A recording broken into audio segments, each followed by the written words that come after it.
Hi, I'm Dajana Yoakley. I'm a peaceful parenting coach and mom of three, and I'm delighted to give you the latest science-backed research on child development, parenting, and to support you in showing up as the parent that you want to be. Welcome. Hello, everybody. Welcome to another episode of the Delight in Parenting podcast. I'm really excited to have here with me today, Laurie Kramer. Welcome, Laurie. How are you? I'm great. Thanks for inviting me. Yeah, I'm so excited to have you here today. So today we're talking about siblings. And if you were part of my recent sibling summit as a participant, hopefully you really enjoyed the content we covered. And if you haven't, and you're new to the podcast or you have siblings, this is a conversation for you. So today, Laurie is going to help us with more sibling challenges because, as you and I probably know in parenting, like sibling relationship stuff is like a daily thing usually. If you have siblings, it's going to be a daily occurrence, kind of like you have to eat multiple times a day, you have sibling issues multiple times a day. So you probably can never get too much of it. But before we get into the specifics, I just wanted to share a little bit about Laurie, and then I would love for you to tell us a little bit more about your background as well. So Laurie Kramer is a licensed clinical psychologist who currently serves as professor of applied psychology and director of the University Honors Program at Northeastern University. And I would love for you to share with us, a little bit more about your background and why you came to do this work, and then we'll dive into sibling stuff. Yeah, so I got into all of this as a graduate student when I was studying for my PhD in clinical psychology at the University of Illinois. And you may have Mhm. heard of John Gottman. He was my mentor at Oh, Illinois. wow. And he was Amazing. actually the one who turned me on to studying sibling relationships. I was very interested in Wow. how children can help each other through very stressful times in their lives. And I wrote this whole dissertation proposal looking at how kids' friendships can help kids deal with the stress of their parents' divorce. John sat me down and he said, "Hey, this is fine, this is great, but divorce is a really hard time for families. There's this new line of research out looking at children's sibling relationships. You should read this."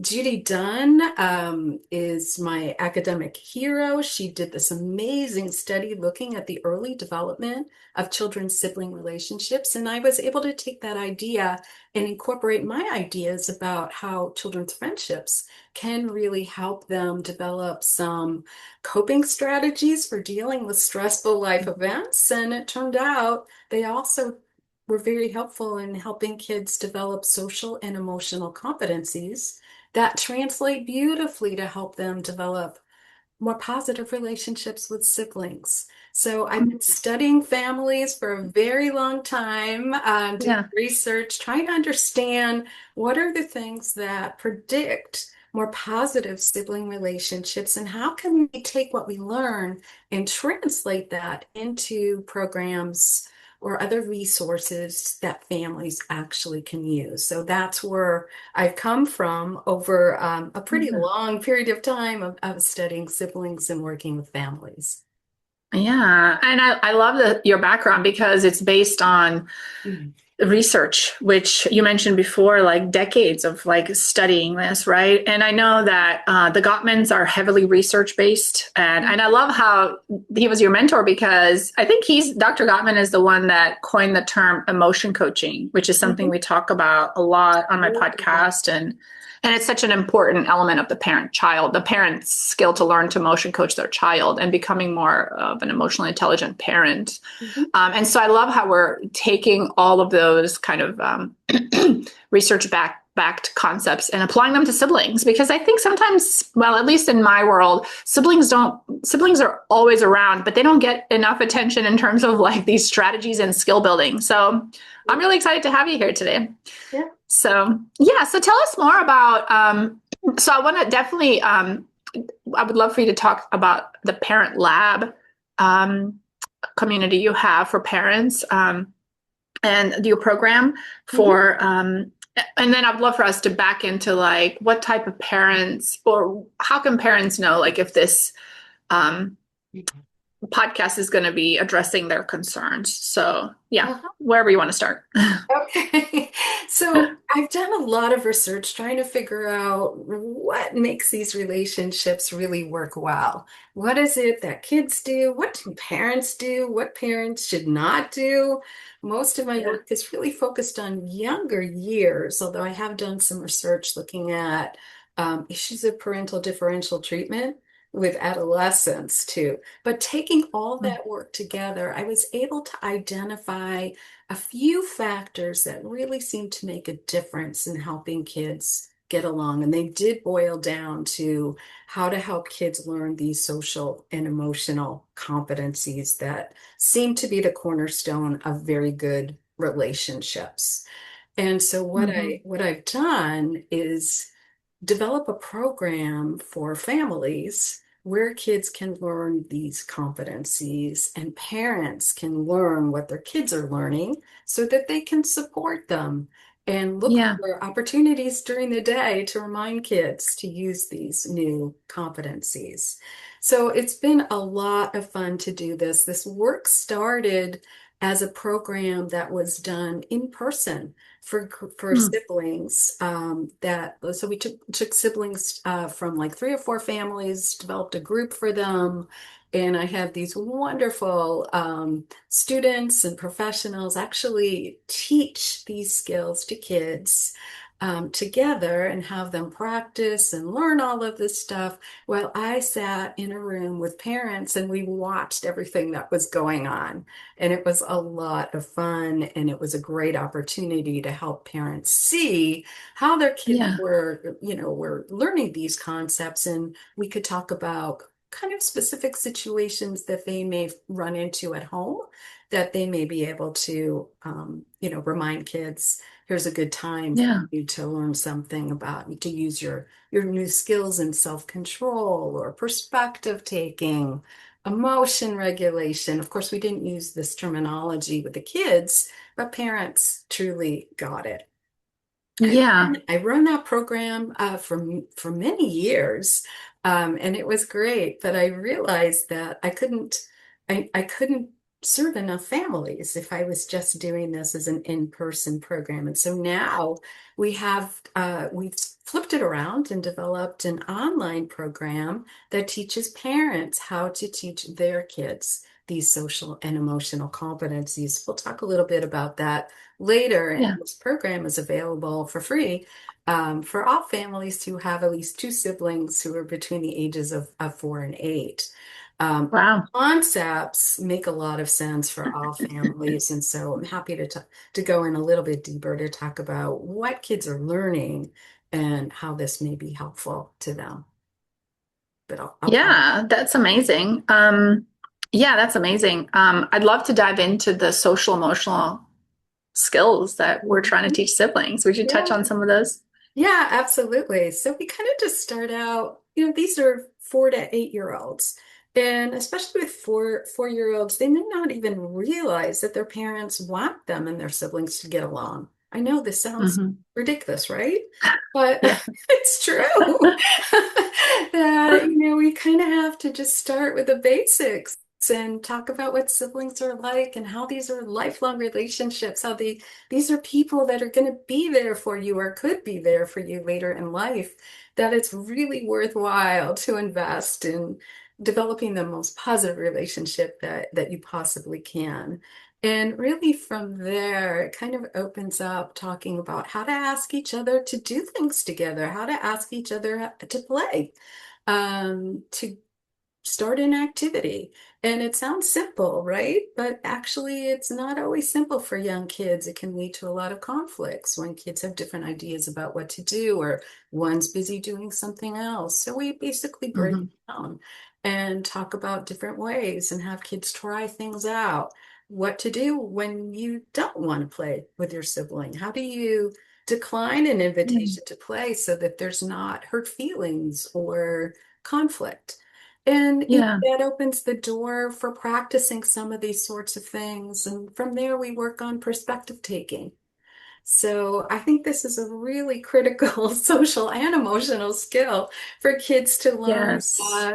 It's not always about what you want. It's really Yeah. important to consider the needs, the goals, the interests of your sibling as well. Those needs can be just as important as your own. Not that I want kids to sacrifice their own interests or needs.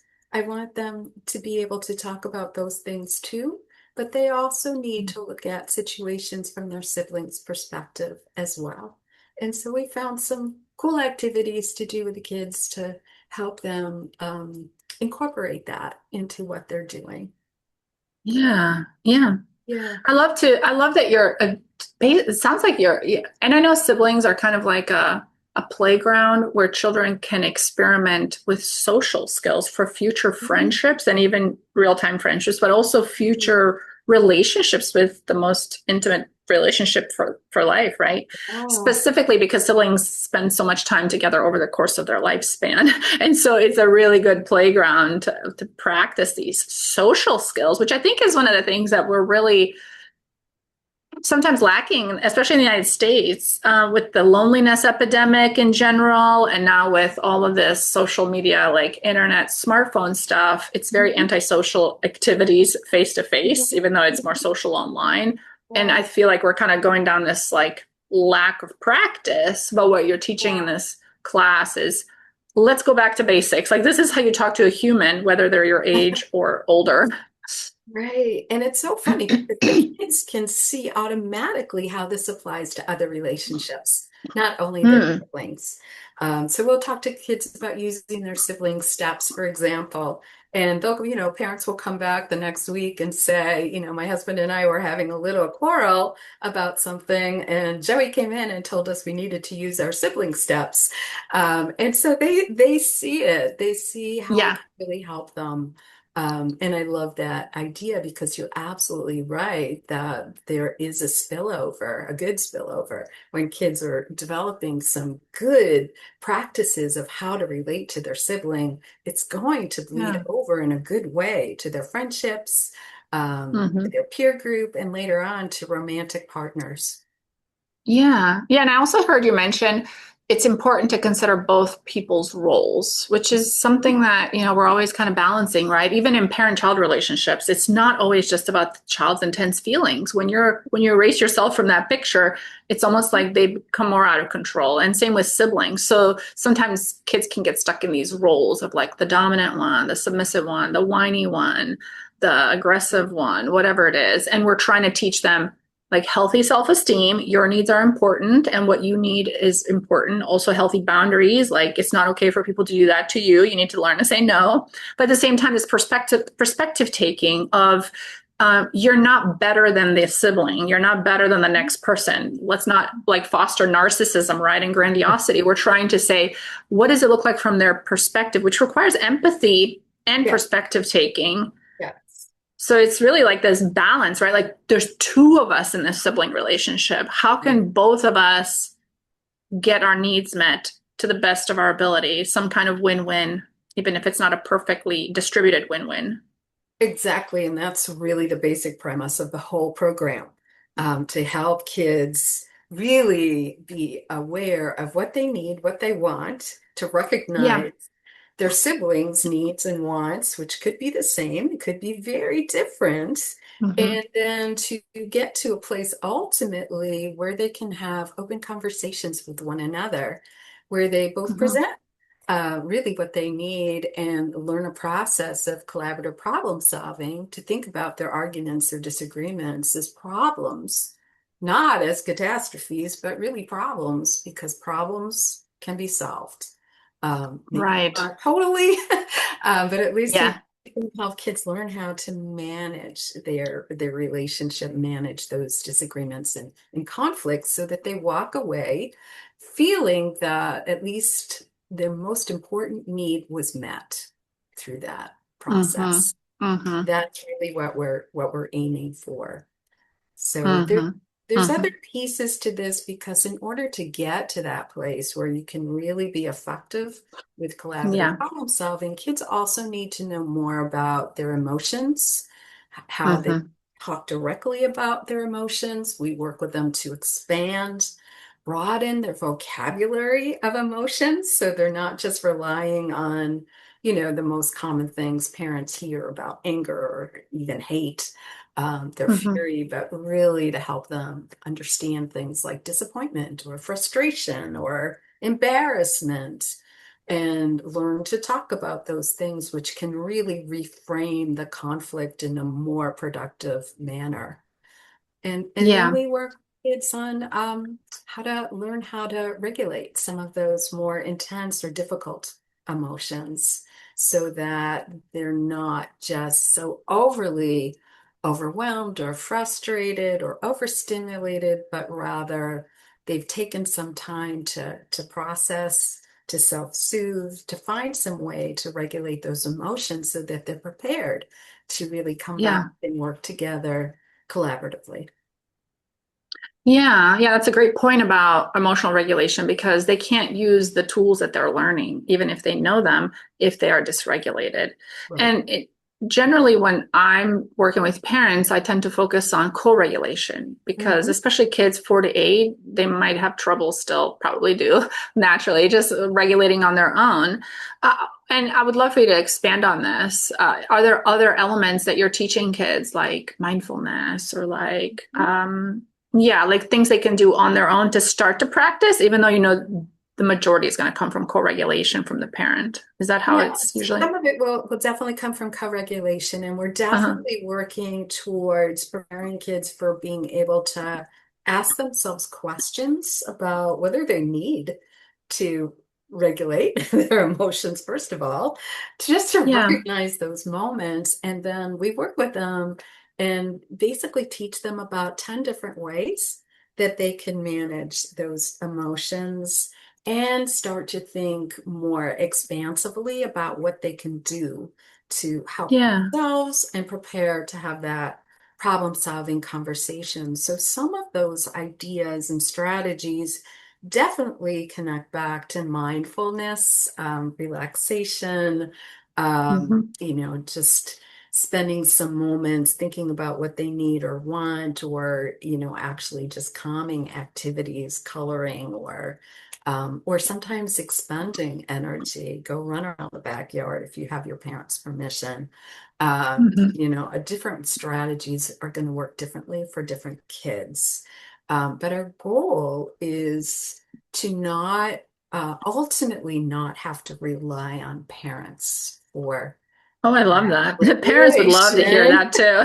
Right. And so interesting in one of our studies, well, in several of our studies, actually, even though we don't intentionally teach this, but Yeah, parents were telling us that not only did the program help their kids develop stronger emotion regulation competencies, but they felt more regulated too. And we didn't plan that.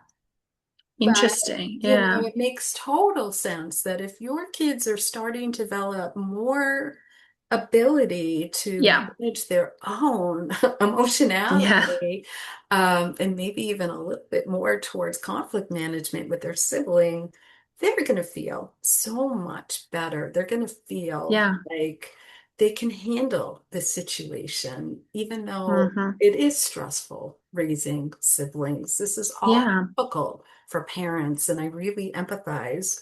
But the more that we invest in helping kids learn these competencies, the better they're going to feel. The kids are going to be much more able to do more parts of this process on their own yeah, ultimately.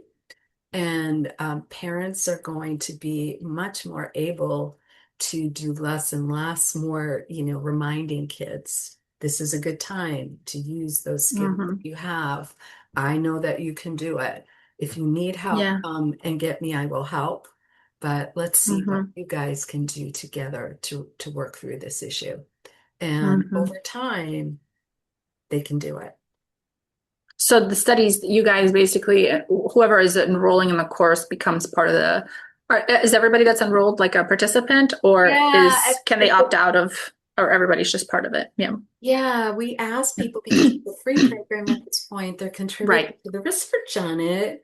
And if they're willing, to be a part of it, we do ask families, participating parents, to fill out a set of questionnaires for us before the program begins, Uh-huh. after each of the 4 lessons of the program, and then again following the program so that we can Hmm. learn what works Yeah. better. We know that the program is helpful. We see that, but we have a lot of questions about what's most important here. What are we doing here that's most helpful for families? What else do families need that we may not yet have thought about? Are there better ways that we could be teaching and Yeah. presenting this information? So there's a lot of reasons that we continue to ask parents to give us Yeah. kind of information about how it's been working for them. And it's been Hmm. incredibly helpful. But Yeah, it sounds like it. It sounds amazing. And I know you mentioned some of the criteria. Children have to be 4 to 8 years old, and you have to have yes, at least two in that group, or two in that group, could be more. If uh-huh. it's additional children in the family, we ask the parents to use the strategies with all of their kids, but they'll be Yeah. filling Yeah. out the questionnaires about those two. Um, Oh, and okay. and then we've attracted a lot of interest from families across the globe. And Yeah. so we do say at this point, everything's in English. So families need to be comfortable. Um, Yeah. with English, responding to questions and listening. So they can read Hmm. the lessons. There's some activities on the website, or they can listen to me read the lessons to them Yeah. That's online. awesome. Totally up to families. But the evaluation data that we've had has been very positive for people who complete the program. That's amazing. Yeah. What would you say are some of the most difficult pieces of this for parents? Most difficult? I mean, yeah, just like when they're implementing the program Oh, and basically these social emotional skills, right? They're trying to teach their siblings social emotional skills. right. What seems to be some of the toughest things for parents to master this? Yeah, it's not, it sounds easy, but I know in practice it can be Yeah. very challenging for families. I think that when kids are having conflicts, parents get emotionally aroused themselves, right? We get Yeah. like, oh my Yeah. God, they're at it again. This is hard. And I think sometimes that anxiety may give us a little bit of pause. We question whether we could really pull this off. Can we really get our kids to stop in the moment and really think through what's happening? Can we really teach them these skills? So I think it's more about parents feeling confident about their abilities to do this with their kids. And I Hmm. think the antidote to that is for parents to really buy into one of the first skills that we teach in the program, which is really helping kids develop greater self-control. So we teach 3 basic things. We teach kids to stop when there's, something happening that parents have concerns about, or maybe they have concerns about it, to think. And, we're asking them to think about different things for each of the lessons, but it's basically, what do you want to have happen? Right? What's your immediate goal or need right now? And then Hmm. the third step is simply to talk, to express to your sibling what's going on for you, what you need, what your goal is, what disturbs you in a very calm way. And I think when Hmm. parents make sure that kids really know how to do that, it's going to make teaching all the other social and emotional competencies much easier, because they've Hmm. got kids' attention. Kids are listening, they're reflecting about what's going on, and you can better translate what's happening into that language of it. This is just a problem. Problems have solutions. Let's work on it together. And I Hmm. think that really helps deal with some of the things that have been more challenging for parents. Yeah, yeah. And I love that you guys are targeting this 4 to 8 year old group for kids because of that developmental window to learn social skills. And the brain is kind of at its prime, socially orienting right then, right?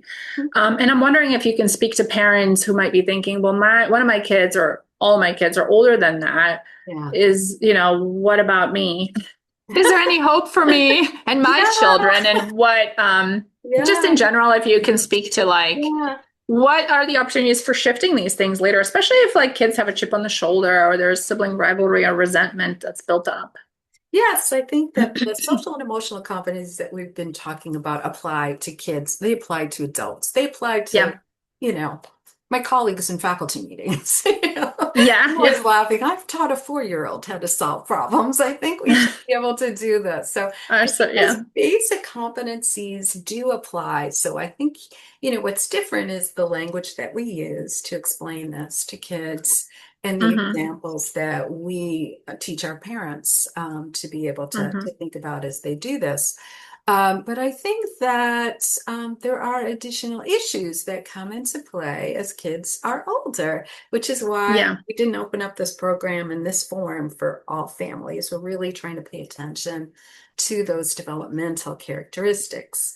So I think for older kids, we do want to talk about bullying. We want to talk about differential treatment or favoritism and kids' perceptions of fairness. We want to talk about the importance of respecting each other's space and property, things like that. Because as kids get older, they actually get a lot better at identifying their siblings' vulnerabilities and taking advantage of those, Yes. manipulating them, and all of that. So I think that it's going to grow out of these ideas of self-control, of not being impulsive when we get upset about something that our sibling has done, taking a breath and thinking through, how do I really feel about this and what do I want to do about it? Instead of just, automatically saying something hurtful or maybe Yeah. lashing out.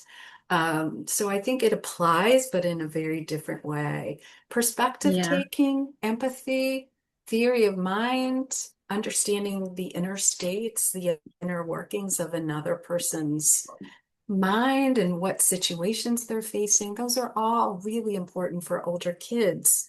So, as parents, how can we help kids talk Hmm. about those things to identify them? They need a vocabulary to talk about. I feel really embarrassed. I feel like when you praise my Hmm. brother and don't praise me, I feel less than. I think we have to do mind reading of our own to understand what may be going on for our kids and particularly what's happening in their relationship so that we can maybe ask some questions to get Yeah. them to think more about what they're experiencing and really help them through a challenging moment. Yeah. Yeah. It seems like communication is a big thing. And of course, I think with, especially with teenagers, listening is such a key element. And Hmm. of course, as parents, we're like professionals at lecturing. Hmm. But as the kids get older, preteens and teens, they really need us to listen more. And like you were saying, all of these conversations, they kind of boil down to like, how are we communicating as well? And even if there's problems in the dynamics of the family system, Right. we've got to start to talk about them and communicate them in a way that doesn't attack people or offend people or make them defensive, right? Exactly. Exactly. One of the Yeah. most important components of all of my work is really the finding that kids are going to have conflicts. Siblings Yeah. are going to have conflicts. They're going to have some resentments. They're going to have times where they just don't feel good about the relationship. But if we can help them see and experience more positive things in their relationship Yeah. than these more negative or detrimental parts, it's going to be okay, right? Because even, kids learn from having conflict. They develop social Hmm. emotional competencies from those conflict experiences. And siblings are very safe partners for doing those sorts of things. So Hmm. I think that that's why I called the program Fun with Sisters and Brothers, because if we can help them enjoy more of the positive aspects of their relationship, Yeah. regardless of how old they are. It's going to Hmm. have very positive implications for their relationship, and for how they feel about themselves. Yeah, yeah, yeah. So powerful. I love that you're touching on like the 5-to-1 ratio, the 20-to-1 ratio, the Gottman, right? Because we have to balance out these. Conflict is inevitable in any relationship, but where is the connection Right. to balance it out and to like to I guess like absorb the conflict over a kind of a statistical analysis, right? That it can, the relationship can handle the conflict. Because I think Yes. the positives then create a sense of goodwill, Hmm. and Hmm. you need that as a foundation for any relationship in order to continue to work on problems. If you don't have goodwill, you don't care anymore, right? Yeah, it's goodwill, it's trust, it's feeling connected Trust, yeah. to someone. But if you can be aware of how even conflicts with your siblings are not horrible things to experience, assuming that they're within Yeah, limits and that they're yeah, constructive forms of conflict rather than yeah, destructive forms of conflict. I think that's particularly reassuring, hopefully, to parents, knowing yeah, that kids learn a lot about who they are, what they believe in, how they're similar or how they're different from their sibling. yeah. They learn how to manage conflict and they learn how to manage the very difficult emotions that come with conflict. So it's serving Hmm. a lot of very positive developmental functions Yeah. for kids. Yeah, sounds amazing. So good. I know I have so many more questions and we're at the time limit, but would you share a little bit more about where parents can find the program? And we'll definitely link the website below the podcast here, but for those parents listening, if you want to share a little bit more about the program and Yeah, so that you can find the program at funwithsistersandbrothers.org. And you'll see on the website a little information about the program. There's a video you can see to get a better sense. And then there's an application that basically asks you to give us a little bit more information about your family. You'll submit that, and then, it may take a day or so, but we'll get back to you yeah, and hopefully admit you into the program. yeah. That sounds amazing. So excited to share this resource with parents. So again, parents listening, if you have at least two siblings within the age range of 4 to 8 years old, this program may be for you if you're looking to build more skills around social emotional skills for your children and also improve your household sibling relationships. This might be for you. So definitely check it out. And thank you so much, Laurie. I really appreciate you taking the time and your wisdom and expertise. And really, thank you so much for your time.